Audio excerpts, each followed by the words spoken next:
इंसान हमेशा से एक चीज चाहता आया है, प्रकृति के नियमों को समझना और उन्हें अपने हिसाब से चलाना। लेकिन सवाल यह है, क्या हम ब्रह्मांड की सबसे ताकतवर चीज ब्लैक होल बना सकते हैं? इस सवाल का जवाब ढूंढने के लिए वैज्ञानिकों ने बनाया दुनिया का सबसे ताकतवर मशीन। सियर्न, स्विट्जरलैंड और फ्रांस की सीमा के नीचे 27 किलोमीटर लंबी एक जमीन के अंदर बनी सुरंग, लार्ज हैड्रन कोलाइडर। यह सिर्फ एक मशीन नहीं है, यह एक टाइम मशीन जैसा प्रयोग है जो हमें ब्रह्मांड के शुरुआती समय के करीब ले जाता है। यहां वैज्ञानिक प्रोटॉन जैसे बहुत छोटे कणों को रोशनी की रफ्तार के करीब तक तेज करते हैं, फिर उन्हें आपस में टकराया जाता है। एक सेकंड में लाखों करोड़ टक्करें होती हैं। हर टक्कर के साथ थोड़ी सी ऊर्जा निकलती है, बिल्कुल वैसी ही जैसी बिग बैंग के बाद हुई थी। अब कुछ थ्योरी कहती हैं, अगर ऊर्जा बहुत ज्यादा हो और स्पेस को सही तरह से दबाया जाए तो एक बहुत छोटा ब्लैक होल एक पल के लिए बन सकता है। सोचो, एक ब्लैक होल जो एक एटम से भी छोटा हो, न कोई रोशनी, न कोई बच निकलने का रास्ता, सिर्फ बहुत तेज गुरुत्वाकर्षण। लेकिन यहां एक ट्विस्ट है, अब तक किसी भी प्रयोग में ऐसा कोई ब्लैक होल नहीं मिला। मतलब या तो वो बनते ही नहीं, या फिर इतनी जल्दी खत्म हो जाते हैं कि हम उन्हें देख ही नहीं पाते। वैज्ञानिक आज भी इस राज को समझने की कोशिश कर रहे हैं। हर नया प्रयोग हमें ब्रह्मांड के रहस्यों के ओर करीब ले जा रहा है।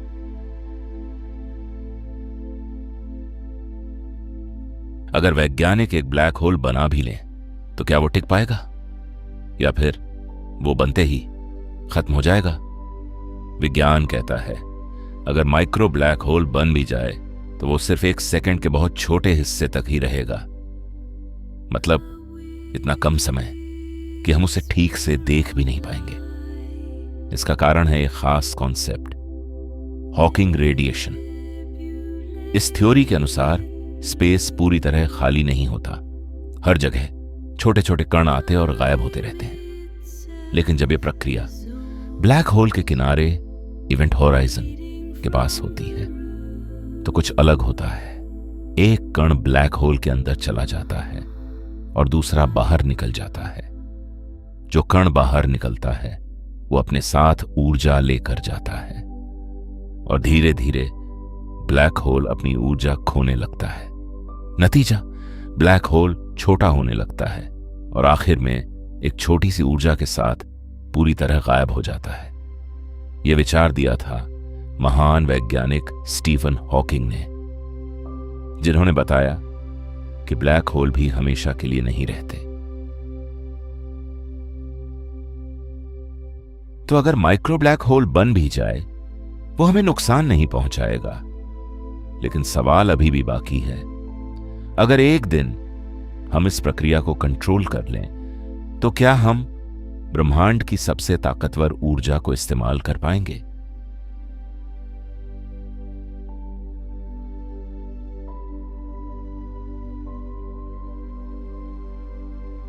लेकिन कहानी यहीं खत्म नहीं होती, क्योंकि साइंस सिर्फ आज को नहीं, भविष्य को भी तय करती है। सोचो, एक ऐसा भविष्य जहां इंसान सिर्फ ग्रहों तक सीमित न हो, बल्कि स्पेस और टाइम को भी कंट्रोल कर सके। आज हम सिर्फ पार्टिकल टक्कर तक सीमित हैं, लेकिन कल हो सकता है हम ऊर्जा को इतना कंट्रोल कर लें कि मैटर को दबाकर एक आर्टिफिशियल सिंगुलैरिटी बना सकें।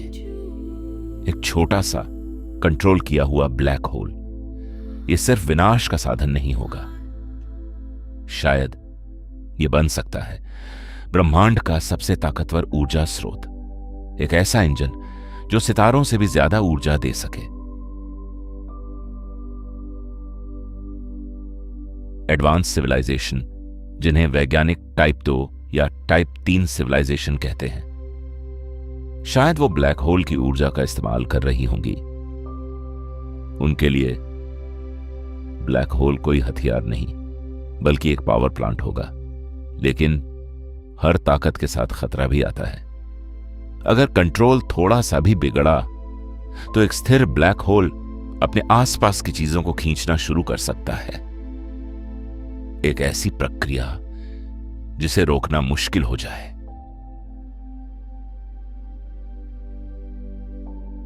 इसलिए ब्लैक होल बनाना सिर्फ टेक्नोलॉजी का सवाल नहीं है, यह जिम्मेदारी का भी सवाल है। हम ब्रह्मांड को समझने की कोशिश कर रहे हैं, लेकिन क्या हम उस ताकत को संभालने के लिए तैयार हैं, या फिर यह एक ऐसी सीमा है जिसे पार करना इंसान के लिए खतरनाक हो सकता है। भविष्य में ब्लैक होल एक नई ऊर्जा क्रांति ला सकता है, या फिर एक ऐसी गलती बन सकता है जो सब कुछ खत्म कर दे। फैसला साइंस का नहीं, इंसान का होगा।